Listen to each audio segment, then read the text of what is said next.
I just wanna have peace. Pay for the bill, let them take my car, never see the receipt. Good health, we prize, but everybody around prosperity. What's up, guys, and welcome to the LivBtr Podcast. This is your host, Jay Siano, and this is the show for people trying to optimize every area of their life. Let's go. I just wanna have peace. All right, guys, so I am super excited for today's guest, a homie, a client of Sabre. Today we have the CEO and co-founder at Open, Raed Khawaja. Raed has an amazing background working for software companies, many other very large companies. He has a degree in computer science from Stanford University. We're going to talk about all the things, just living better today than we were yesterday. Let's kick it in with Raed Khawaja. Welcome to the show. Very happy to be here, Jay. I'm happy to have you, man. Yeah. An excuse to spend time together. That's how Exactly. I wish it was in person, but soon enough. So for the listeners, give a little background. I think I'm going to learn some stuff about you as a result of this, which is exciting. But give a little background on yourself and how you got to Open and the concept. But start from the top. The very top. The very top. I was born in Rush Hospital in Chicago, Illinois, to a wonderful family, one sister and two wonderful parents. And yeah, I grew up with abundance. I wasn't a very lavish upbringing, but I was never left wanting for anything either. And there were always hugs to go around. So I feel very lucky in that way. I guess also notably, if we're starting from the top, I'm ethnically Pakistani. Both my parents are Kashmiri and Pakistani. And so my mom felt it was very important that I had some intimacy with the Madri Zuban, or the mother tongue. And so I was cutting a lot of laps over the summers back to Pakistan, which, has been kind of invaluable in how I see the world. From a very young age, I was seeing life from a very different perspective than that kind of, middle class West suburban upbringing that I got in Chicago, Illinois. So I feel really lucky in that way as well. But yeah, I grew up playing all the sports, distracted by all the things. I think curious like everyone, kind of putzing about with ideas of who I wanted to be, what I wanted to be. And I think like a lot of people couldn't really answer it right away. So started to play a very long game of process of elimination. And, I guess my earliest memory was we had a job shadowing day that was designed by the high school or the junior high. I was still pretty young. And I went and shadowed my uncle, who was a ICU doctor, a pulmonologist in specialty. And a very young woman that day came in and died upon landing. Wow. It was pretty devastating. But yeah, pretty clarifying to me too that wasn't what I wanted to drive to work. Did you go into that experience maybe, not knowing if that was something you would consider in life, and then as a result of that experience, like, no, this is not for me. This isn't it. This is very honorable, but very devastating. But yeah, no, I think that's right. I think growing up a South Asian American, first generation immigrant, there's a decent bit of preloaded software, if you will. That being a physician or a lawyer or some sort of, something that would require more school and more letters at the end of your name, should be considered before anything else. But more kind of, but telling that story to represent kind of, I, like many others, maybe everyone, having these deep questions early on, like, okay, what is it that I'm going to spend my life working on? And was, pretty passionate person. So it really did have that weight. Like, what is it going to be? Well, So I selfless, meandered I about. kind of feel you're also a lot. I think you question a lot more than most, right? Like you're very analytical and thoughtful, which is a great thing, I think. I think when we spend time together, we ask a lot of questions. We're always like seeking, just, seeking answers to things that are on our mind. And I think you explore those things. So I'm not surprised to hear that you were doing that at a young age. Yeah, and continued on, in college. So the more of the meandering was everything from um, working on I was like 18, 19 years old and helping a friend start a men's skincare line from scratch. That's cool. He was a bit older, yeah. He went on to keep working on it. Did some financy things, banking, looked up, said, that's not the job. I don't want that job, 20, 30 years from now. Again, nothing wrong with it. Just didn't feel the heartbeat coming back on it. Got out of college, worked for huge companies, CPG, retail mostly. You didn't mention where you went to college. Oh, I went to DePaul in Chicago, Illinois. There you Studied go. econ. There Yeah. you go. Yeah, it was a rich experience. I didn't spend a lot of time at the university, frankly, and now that I've heard about all these people who dropped out and had such wildly successful careers ahead of them, I'm like, I was just grinding, to be honest. The Yeah. last year for sure, I was just doing it because I felt like I had to do it. But pretty much 2 years in, I was like, okay. I was working a lot. I wanted to get out there in the world. I wanted to start doing the things. And had this tremendous opportunity with PepsiCo out of college where it was one of those rotation programs, and you get, kind of broad exposure to different parts of the organization, and they move you around too. So did that, lived all over the place, Atlanta, Miami, lived in Northwest Arkansas for just under 12 months, That maybe 10 months. had to be interesting. Yeah. Different. It was awesome, frankly. Yeah. The job was more analyst oriented, and you support, the Walmart does an amazing job of this. They have incredible relationships with their supplier community. And so there's a decent bit of talent sharing that happens. And so I was at the intersection of, two behemoth businesses, operating global businesses. And Were you in Bentonville then? I was in Bentonville. Yeah. That's a really interesting place. It's so interesting. Yeah. And truly just like a heart of gold people, and yeah, just have many fond memories of the people, but also the work. As a certified nerd, having your hands on that much data at once between all those companies, and I was really in the weeds of it. And what would you say like was one of the biggest like things that landed on your brain as a result of that experience that you've carried forward that like really shaped how you look at, business as a result of that experience? Yeah, I think tactically I would answer, because I was a spreadsheet jockey at the time. Tactically, developed a knack for looking at the data and developing a hypothesis early on what is actually worth spending time on.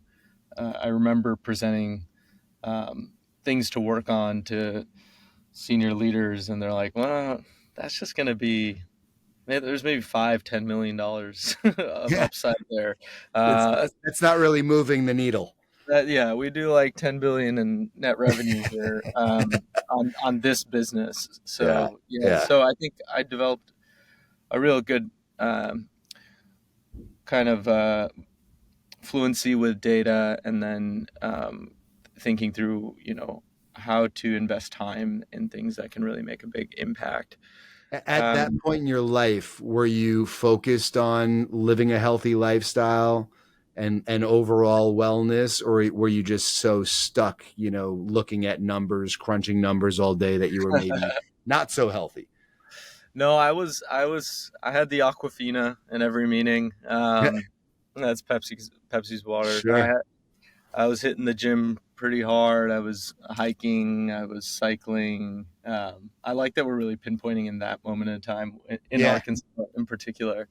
But yeah, I was just living in Miami the year before, which is a huge fitness culture. So I was riding off the waves of that, really. But no, Cool. I was an athlete growing up, and I was still in that. And that there was some dissonance, for what it's worth, and in terms of kind of what the product portfolio was that I was working around, and maybe what I was consuming every day. But Yeah.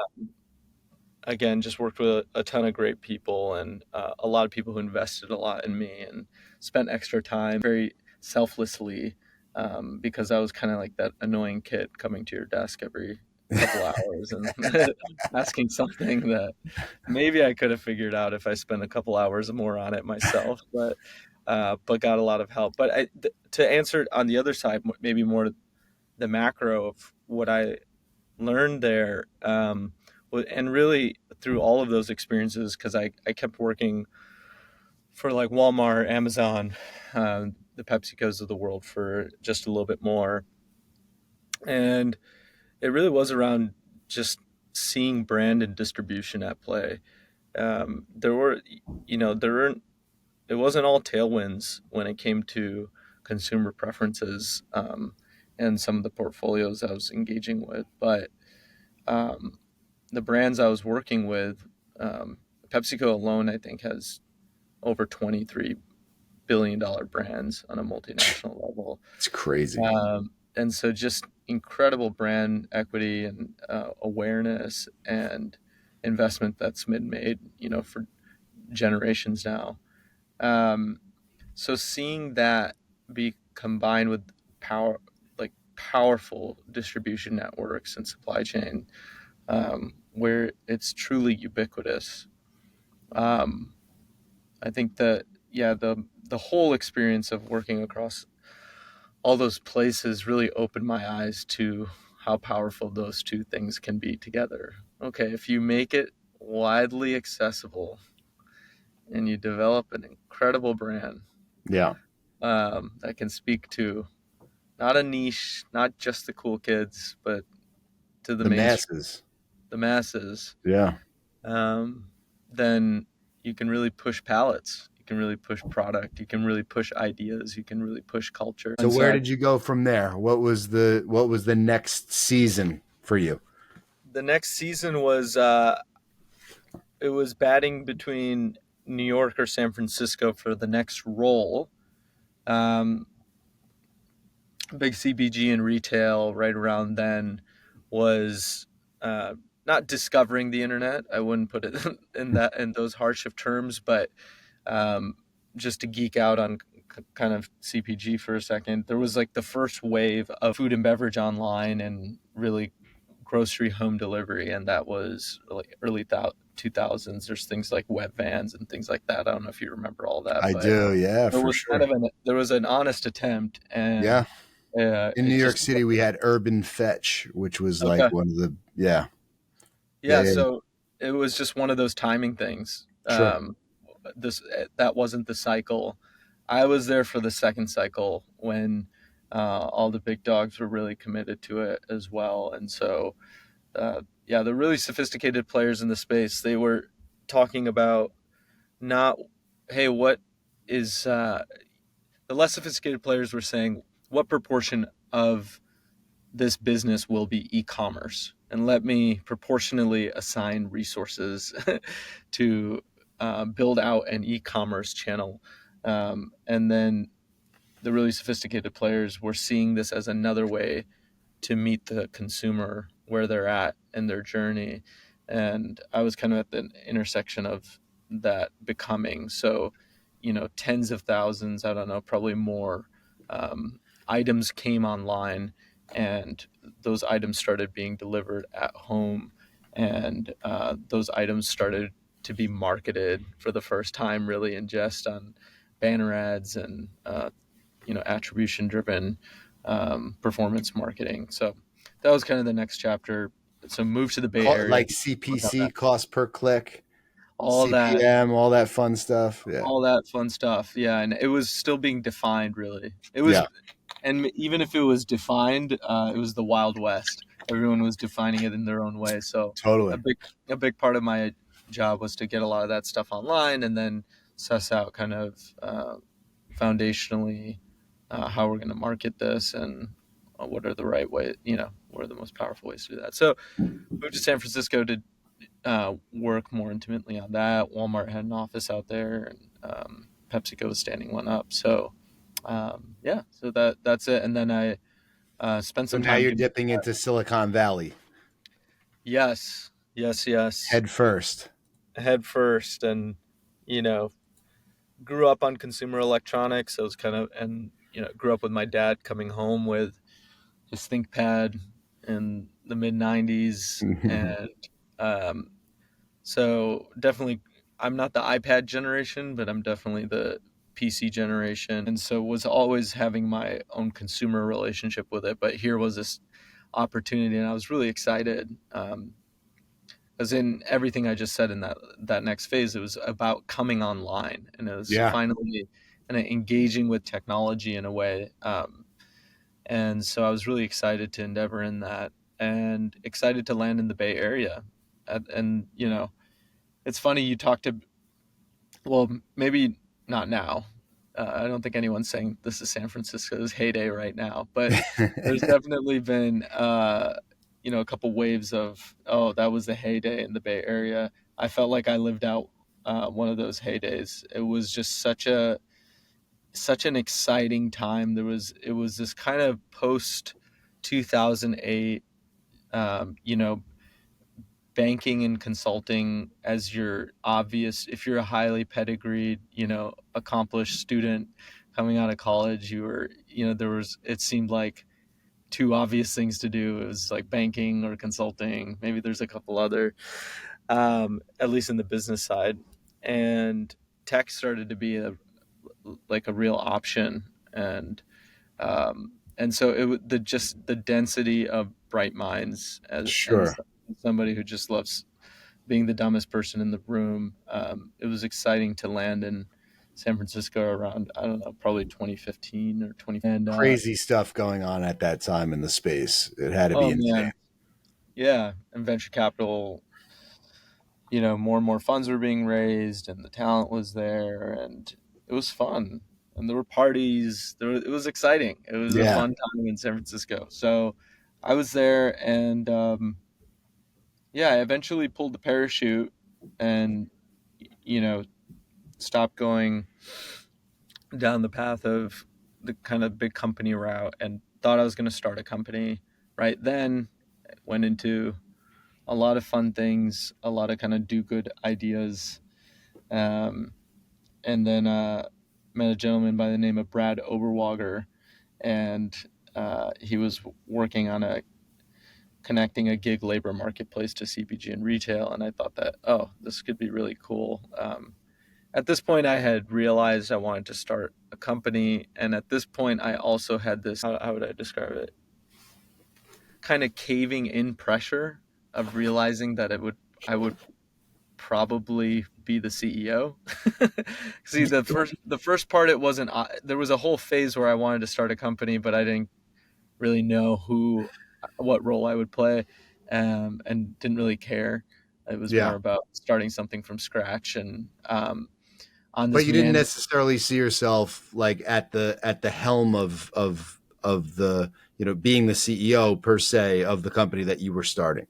Right. It really genuinely wasn't that for some time, but on this meandering journey I just took us all through, you start to not only do the process of elimination of what it is you want to work on, but you start to get to know yourself a little bit, and you Sure. start to see where you've been valuable along the way, and you start to pattern match and start to understand what different roles do. Eventually, I had this caving in. I don't remember the day or the time or anything like that or where I was, but I remember the feeling of sinking in, like, oh shit, I think you might need to do that one job, the worst job of them all.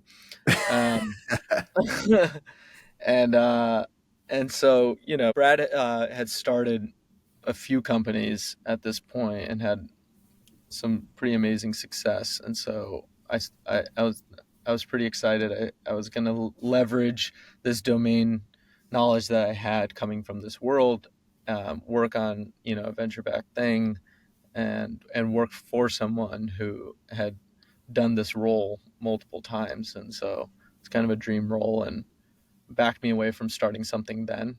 Yeah.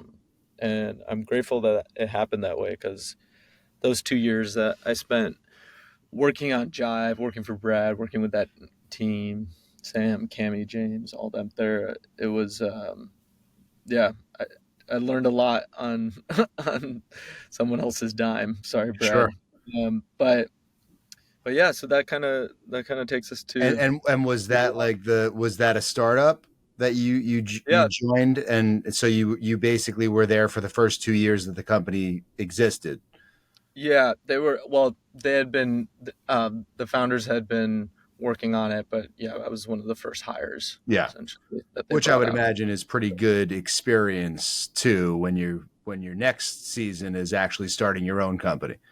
Exactly. Yeah. So, looking back, I was beating myself up about it and felt like I was making another excuse to not finally make the plunge. But Procrastinating and yeah, like not wanting to again maybe accept the responsibility that you knew right, you were destined for. right. I mean, at 19, as I said, I was working on something with a buddy, and we Yeah. hooked up something from the lab, literally, developed a brand, developed hair care and skincare products at Does Zuki that Beach. company still exist? It does, I believe. Yeah. Yeah. It's called Interesting. Kyoku for Men. Cool. So that was happening, but at the same time, who knows? I had a ton of fun along the way. I met incredible people. I learned. I did my walkabouts too. I got hard skilled and trained in things that maybe I wouldn't have if I was out there just, trying to figure it out. And so I'm sure there's many permutations that would have been ones that I would have been happy with, and this is one of them for sure. Where does that lead us? It leads us to 2018, San Francisco, and it's time. No longer at Jive, and I want to work on something. I think the journal entries were something like, leverage there was two of them profoundly. It was what was it? Basically something along the lines of, find your unfair advantages and leverage them. Okay. And then the second one was, and do that for putting out something good in the world. And it was really that simple. And I gave myself a lot of space to figure it out. I had been a lifelong meditator in a way, and a long time meditator in the way that I do it now, and I had pretty good skills of being able to, kind of observe the situation and sit back and see myself in that way. And what I observed in myself is that I had spent at this point like 10 years, and if you count some of that early stuff, even longer, working on things, so pitted, so like curious and driven and ambitious and kind of heads down, and just realized I needed to unwind a little bit if I Yeah. was going to think with a truly open mind about what it is that I wanted to do next, and what that was. And at some point realize, it was going to be top down or bottoms up. Top down would be, hey, I'm going to find this market opportunity. I'm going to, McKinsey the fuck out of it, do a hardcore case study energy and evaluate if it's a good business opportunity. And then I'm going to wield my unfair advantages against it. And even saying that out loud, you can kind of hear how that played out in my head at the time. And, again, and this is something, I try to share as much as I can, because it was from this space of abundance. It was from this space of gratitude for the situation I was in. It was just from this space of awareness of how lucky I had been along the way.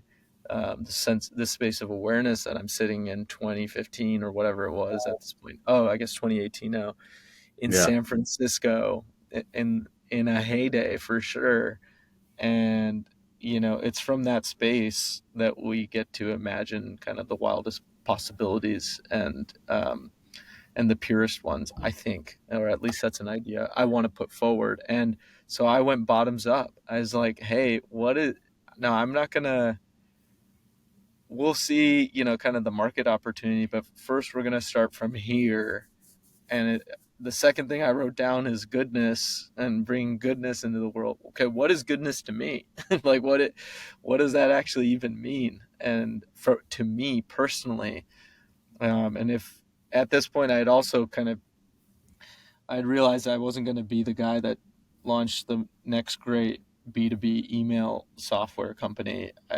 I knew it was going to be consumer driven. I knew it was going to be human driven.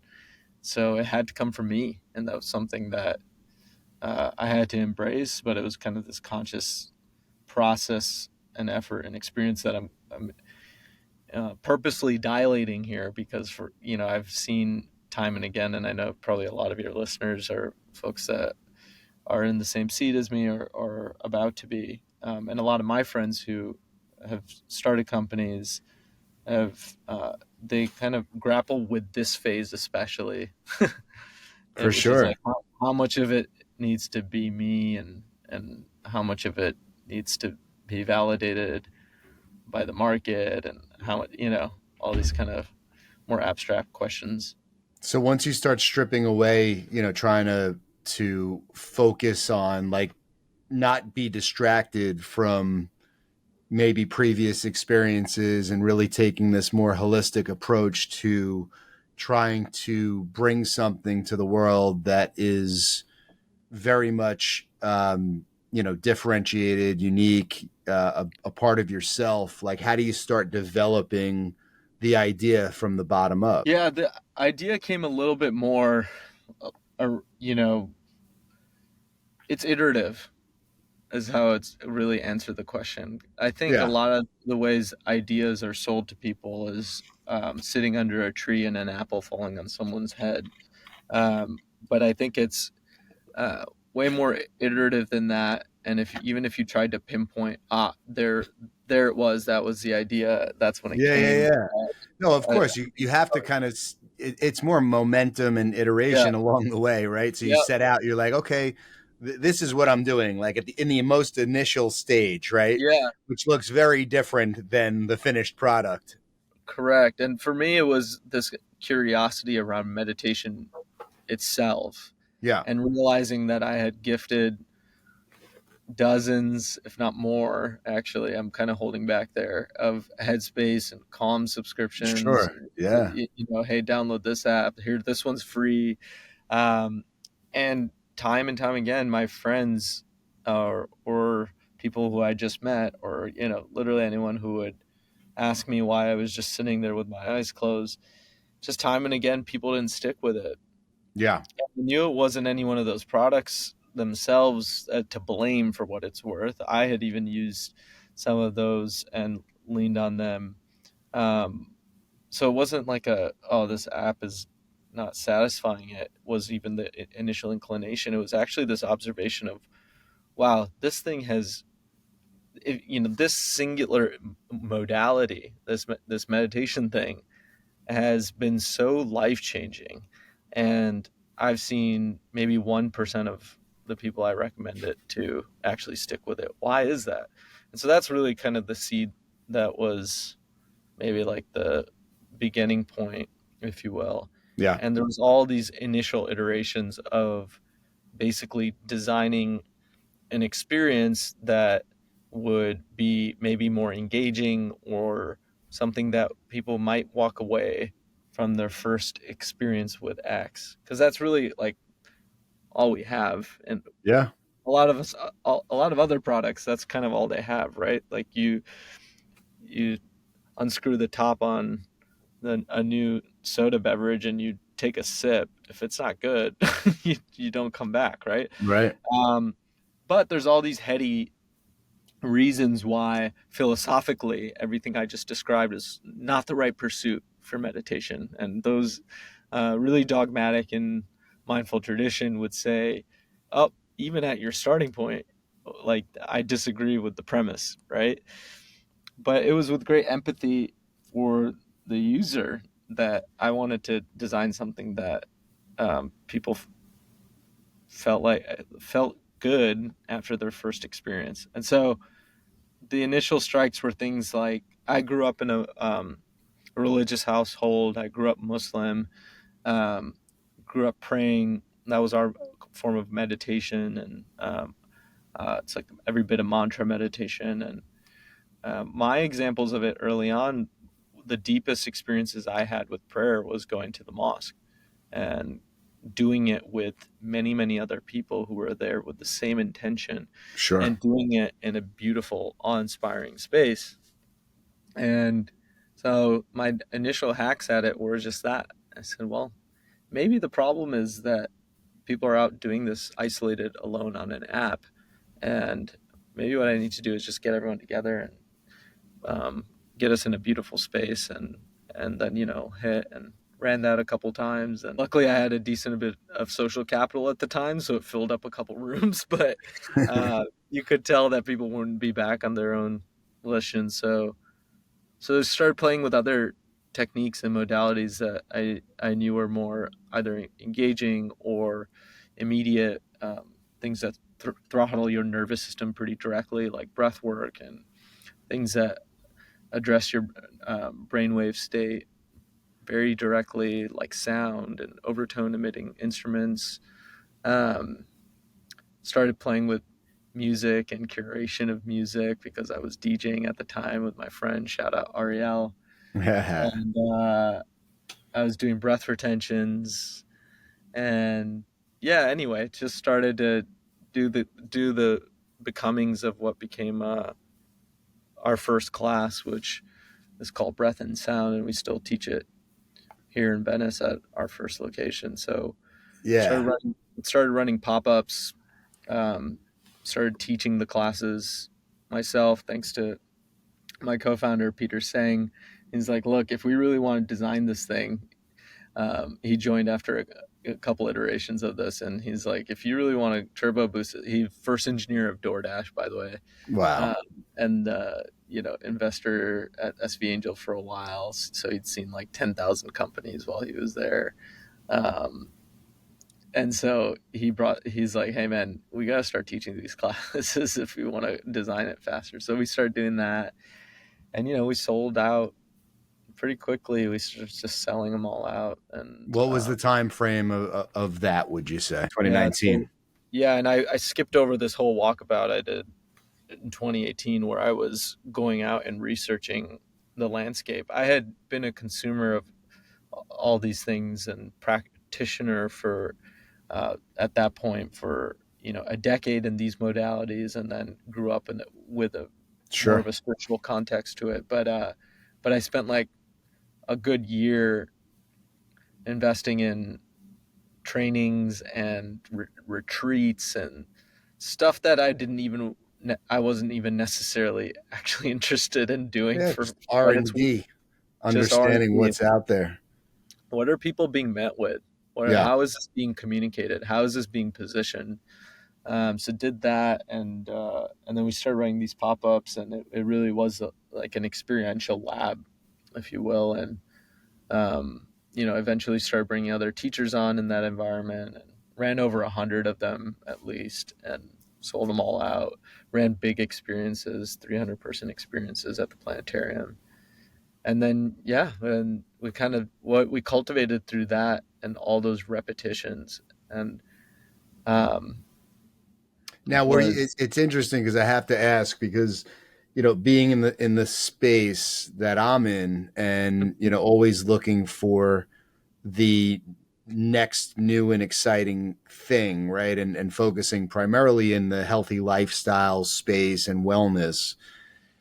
I was in like, I feel like it was like 2017, 2018, where like Gary Vaynerchuk is talking about like meditation and mindfulness is like the next frontier. And he kept kind of like saying that stuff. I'm always interested in listening. I don't really listen to Gary much today, but in that time frame, I was listening to him, and he was always talking about meditation and mindfulness and just how important it is, and mental health and things of that nature. And you know, coming through like a real spike in boutique fitness, you know, personally being in that space, and, you know, all of the bigger, more well-known concepts just growing like wildfire. You know, I kind of, through listening to Gary and watching what's going on, everybody's talking about meditation, but people like myself at that time are making excuses as to why we don't meditate. Mhm.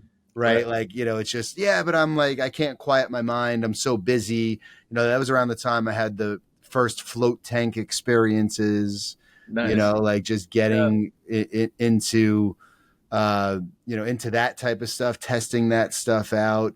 And then my first experience really was Headspace, you know, just Yeah. kind of sitting there and guided meditations. And, you know, Yep. so were you here when you were doing that, are paying close attention to, like, I don't want to call it a trend, but, you know, let's say Sure. like people kind of, you're also, you have the benefit of being in California where Sure. it's like the wellness capital of the world, you know, so Right. what's going on like in the inner circles in California at the time that you're doing Right. this stuff? Like, what do you know what I mean? Like, are there other people you're meeting that are like, you know, also trying to do similar things? And is that how Yeah. you're, you know, really iterating those early stage ideas and research? Sure. Yeah. I think for me, again, it was, I'll address it in two ways. One, just for me personally, I kind and that's what I was saying when I was talking about that top down or bottom up Right. approach. Exactly. The bottom up approach for me was less about trends and more about, and if I'm embracing things that I'm really personally drawn to, it's things that are classic, things that are generational, things that are iconic, um, and everlasting. Yeah. And when I use those terms, I'm reminded that, meditation, though has gained in popularity, um, and thanks to, you know, incumbents like Calm and Headspace, like the App Store drops around 2010. I forget exactly, and right around then, both of those apps are there, and unfortunately, they are timed, with mental health in disarray. Really, right? It's Yeah. mental health disorders rising for the last decade, more than the last decade, at pretty absurd rates. But less people like feeling comfortable talking about it then. Yeah. Exactly, and I think for even in the way that you described it, um, I was similar in re-engaging with the practice in my early 20s, less in a spiritual context, less in a I'm stressed or anything like that, but I was this young, ambitious, anything I can do to improve my performance. And that was my gateway into what I realized was, a much broader conversation I could have with the relationship between my mind and my body. Um, but that all that comes later. But yeah, I guess what I would, personally, I wasn't out there seeking the next trend, Yeah. because that would have been the top down thing. Totally.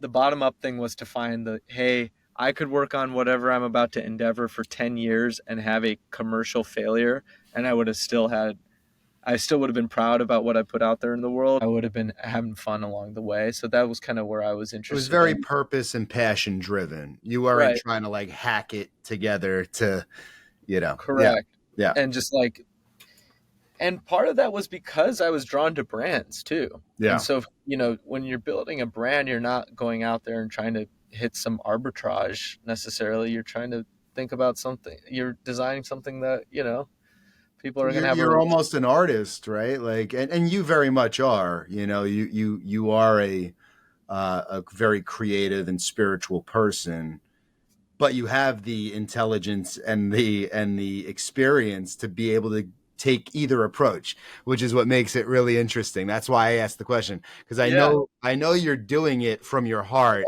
and Yeah. not thinking about it, like you said, you know, Mackenzieing the fuck out of it, like exactly Yeah. that, right? Which you could if you wanted to. Right. So that's what's so like honest about, you know, the way that you created it. And of course I kicked the tires. Yeah. Right. Or like, I also saw what, like, the McKinsey part of the brain comes out.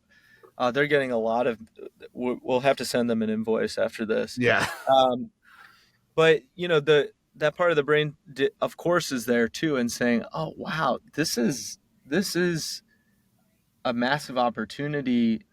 This landscape actually, I bet if you asked a bunch of VCs or people in the space, they would even describe it as crowded, or that, oh, there's so many meditation apps in the app store, or there's so many wellness companies, or Totally.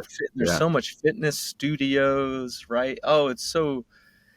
And for me, I think, and this is maybe sitting in the kind of more macro trend insight, I saw that this wasn't this thing. All of these were very narrow conversations that were laddering up to a broader conversation, and no one at the time, frankly, let me just say it point blank, Yeah. with a little bit of ego, that no one at the time was having that conversation. Yeah. And so that, to me, was the 100-foot wave. Was It's interesting too, because I think, to your point, like, yeah, there are things out there, but nothing that you were doing No, existed. And, from that standpoint, it seems early, you know? exactly, like, I that's exactly how I was describing it, and especially with modalities like breathwork was genuinely nascent. And again, it feels silly to call anything related to it as a trend, because it also has been around for thousands of years, or as early as your breath, if you want to Yeah. include awareness. So, like, it's silly to say it's something that uh, is trending. It feels silly to say it, even though it is. But at the time when we rented space in DuBose Triangle in San Francisco, and we were running these classes, I can assure you it was not a popular thing, and even those who were aware of it did not at all have dreams of taking it mainstream, because especially some of those experiences that, like, in kind of the longer format breath and sound experience, they're bigger experiences, they're transformational in nature, um, and so, yeah, it just wasn't something that people were thinking was able to be popularized or able to be brought to the mainstream. Yeah. But again, those are in the narrows of the techniques and the modalities that,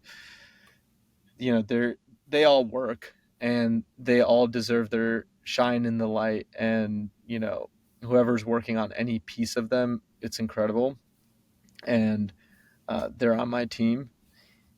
And this, I think, that, again, to just speak to what the broader opportunity was, now there's brands, especially bigger brands, or you can see their brand positioning kind of catching up to this. Fitness companies are starting to talk about life, and how it's Totally. not just about this or that. And Yeah. so It's funny because there's oftentimes when I'm having a conversation about fitness or boutique fitness, right, people will say, well, no, wellness, like, fitness, like, it's like now everybody's like imposing wellness right, on, like, you're not just working out, you have to take care of your brain. Like, exactly. that's what it's really becoming. Because I also don't think that there's not that many exciting fitness concepts out there. So it's like, Yeah, there's a yeah. lot more wellness concepts, at least it seems like right now, than there are just straight fitness. People are hungry. As we move our way up Maslow's pyramid, and it's with acute awareness of the spectrum of, on a global stage, of where people sit on that. But if we're just to narrow the conversation to the U.S., a generally wealthy nation, we have people that have a lot of their basic needs met. You know, it's only natural to move up the pyramid, and people are hungry for ways to improve themselves. People are hungry for ways to have a better relationship with their life and their life experiences. People, we have information age has thrusted us into a state of intellectualizing our human experience, and laggard are the tools to be able to actually grapple with it. And that's what we, are working on, and a lot of the people that you mentioned in the landscape are also working on. I think it's interesting too, because the timing, I think your timing is almost perfect, if that's I such a hope so. thing. Yeah, well, because, again, like 10 years ago, 5 years ago, people wouldn't openly say that they even deal with anxiety. Like people Right. were not comfortable with the vulnerability around that. And I feel like the pandemic really accelerated like the conversation around mental health and lifestyle and all the things where people had to like think long and hard, like, do I really want to continue living this way, Yeah. and looking for tools to help them maybe cope with everyday stress, and decide again how they want to live, and it's become way more widely accepted and okay to say, what, I struggle, like I need to do certain things to feel good, and this is one of them. I'm so glad you said that. Thank you for actually zooming us out, because it's easy to forget. This is one of those things that I think about here and there. Is I miss being naive to the space. Again, I wasn't in this quote the industry of this work Yeah, until a few years ago, and I miss those fresh set of eyes that realize those things. I spend so much of my day with people that are so in the culture of this and of so course. openly, but you're so right. And that was, that was one of the gifts of that experience that we had collectively, as it was this giant control variable that took us from this momentum of everything that was happening faster, bigger, this, and it just, and gave us all that observational perspective. And okay, what are we actually sitting with? And I think it really elucidated a lot for a lot of people. I know for me personally, my relationship with my social life, my, some core relationships I had I mean, there was so much turnover. So no, there was a grand reset. And I do think we're prime. I think that there's a readiness and there's an open-mindedness to these things. And I hope that we do a great job on the side, the folks that are providing these services and these spaces and these experiences. I hope that we continue to up the ante on the empathy for our customers, our consumers, our users, um, by being really careful about the language we use and how we market these things, so that they don't alienate people, and everyone feels welcome. And these practices have a way of feeling intimidating. These spaces have a way of feeling intimidating. And so the North Star shouldn't be some egoic pursuit of being the best of every this, and brand everything in a way so that it's different and better and best, but more to make it just simple. And I kind of weirdly fantasize that if somebody liked an experience at Open, that they would be able to go to somewhere else and look at their menu and find a similar thing. If that makes sense, like Sure. that ubiquity that I spoke to early on.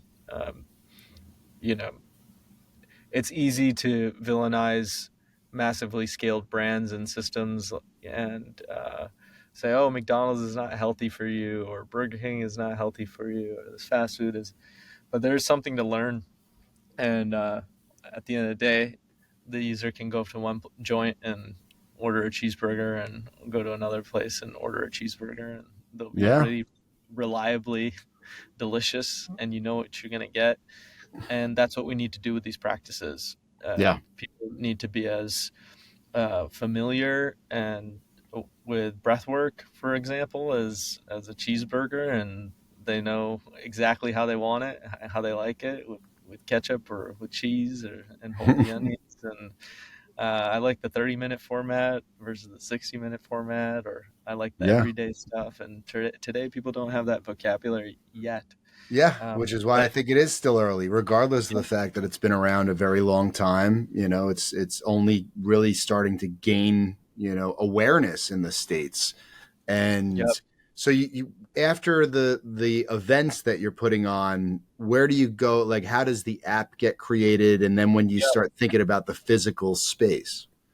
Right. Yeah. So new, even, before we were putting on those pop-ups, as I mentioned, Pete came on pretty early, and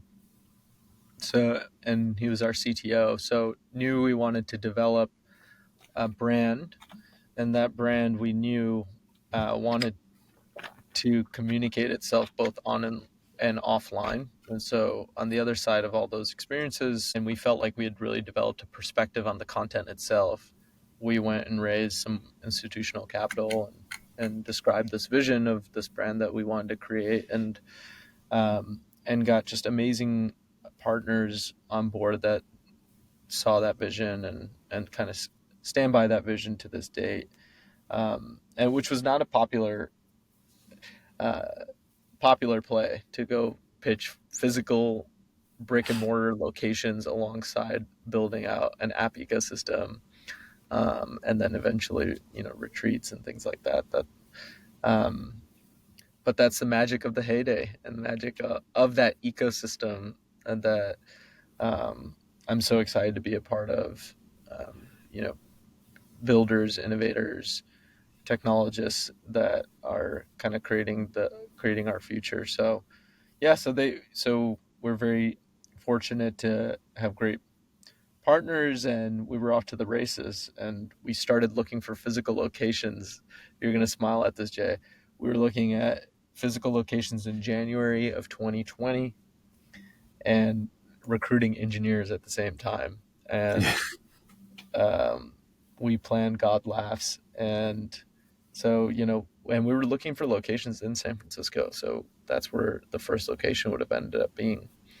But How did you transition that to Venice? It was summer of that year. I'd gotten out of a long relationship, and I'd at this point been in San Francisco for 6 or 7 years, and kind of, yeah, I'd moved around a lot with PepsiCo in particular. So 6, 7 years felt like a lifetime, and it was time. It was time, basically. And I wanted to move down to LA, and I was like, oh man, like I wish we could move the company down to LA. And then I remembered that I was the CEO and that I could make that decision.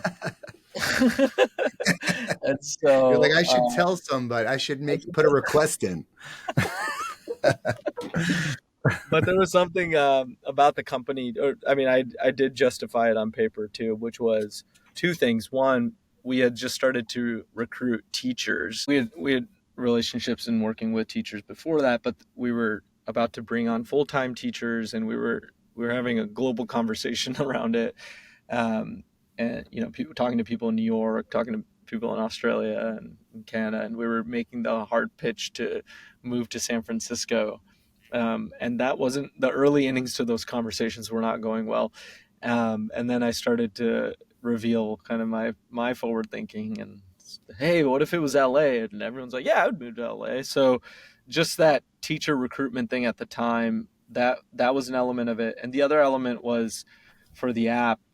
And generally, we knew that it was really important, given how we work and how we develop product, that we needed a really creatively driven organization, and creative production and creative talent down in LA is very different and abundant in LA. So those are kind of the two business reasons that we justified it. But now looking back, like I couldn't imagine how it could not have been.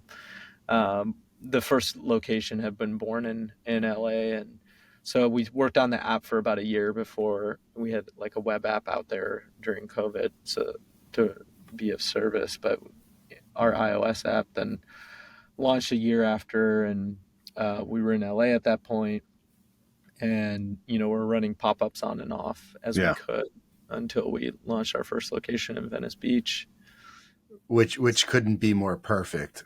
It's pretty cool. It's very cool.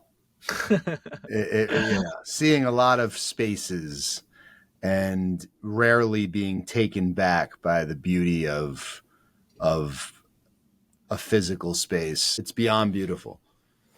Thank you, Jay. It means a ton more coming from you. I remember when you first visited, I was eager to get yours and Doug's feedback. But we're lucky. We got to dream about how it could look rather than have to justify its existence right away.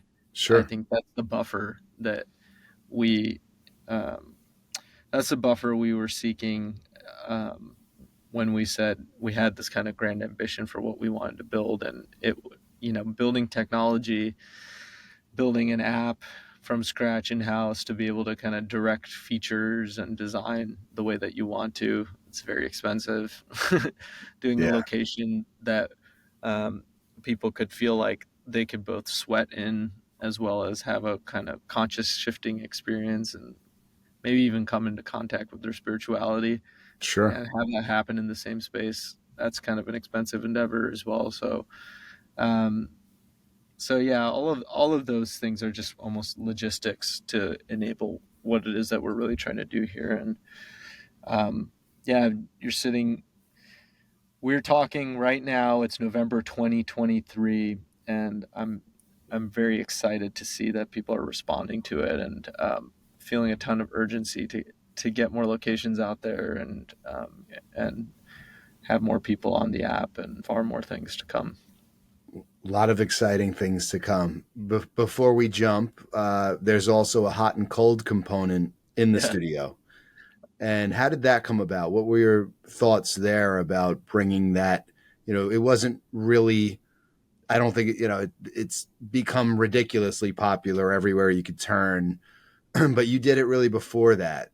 Where did that idea come? Yeah, just, again, bottoms up. So starting from a place of just shit I love, and I love a hot. I like a cold. I like an ocean plunge. Let's put it that way. And then people started getting in baths. I'm like, okay, I guess that that does it too. In the studio, as you know, is not so accidentally located right next to the beach for that reason. So love an ocean plunge and love a sauna. Just love the heat in general. LA is too cold for me. Let's put it that way. But from a content perspective and what we stand by at Open, and the themes of presence and connection, themes of longevity, themes of mind and body modalities that get you into certain states, then hot and cold both, we don't need to go through the scientific literature here. No. A lot of our compatriots are doing that for us, and so it just felt like it's something I loved, and it's something that people were more and more aware of the health benefits of it. And so again, to hit on that trend note, I think this is what's exciting about kind of the health influencers that are having rise now, is that we're taking things that felt confusing. I think people were thinking, oh, are saunas even good for me? Or, there was a lot of misinformation and confusion out there. And now we know that these things have tangible downstream impacts on your health today and tomorrow. And so the way we see it is it's a kind of ancillary thing that supports what we do in the practice space. And it's something that people want and might not have space for in their own home. And it's something that fits really well with our program. So that's kind of how I found it. It's great too, because I, even myself, like I pay attention to the health benefits for sure. But it just like when I get into a conversation about cold plunging or contrast and things of that nature, the reality is it just makes me feel good. So, like I happen to feel really good when I get out of really cold water, like I feel great. Right. Whether or not I'm going to live a few extra years as a result of it, like amazing if that's the case, but it just makes me feel good. you know? That's something, isn't it? Yeah, I I think. think it's everything, man. Like, I have a birthday coming up at the end of the week, and it's Yeah, like, every year that goes by, I realize that, the purpose of being here is to have some sort of an impact on this place, right? Like hopefully it's a little bit different because you're here, than it would be if you weren't. And I feel that way, and I think everybody should look at life that way. So they're not just so focused on themselves, right? yep, Like what could we do collectively to make other people feel better, yeah. right? Like that's pretty cool, and that's why I really enjoy spending time with you. I think it's Likewise, yeah, brother. yeah, no, for sure. And there's a lot of, I feel blessed to be working with you, and I'm looking forward to seeing you in a couple of weeks. Yes, sir. And so before we jump, I believe we also have a promotion for folks, which when the episode comes out, we'll put in there. But where can everybody find more information on Open? Yep, you can find us in the App Store. You can look under Open and add mindfulness or breath work or meditation, any of those terms, and you'll be able to find us there. Check us out on Instagram, on our website, And in person, and in what's the person address? at 57 Market Street in Venice 9. Come see us. We cannot wait to host you. And I highly suggest that you do just that, because there is no other place like it. And Raed, I really appreciate you, man. Thank you for joining us today. Wonderful discussion as always. Likewise. Thank you for reminding us to live better. Thank you, brother.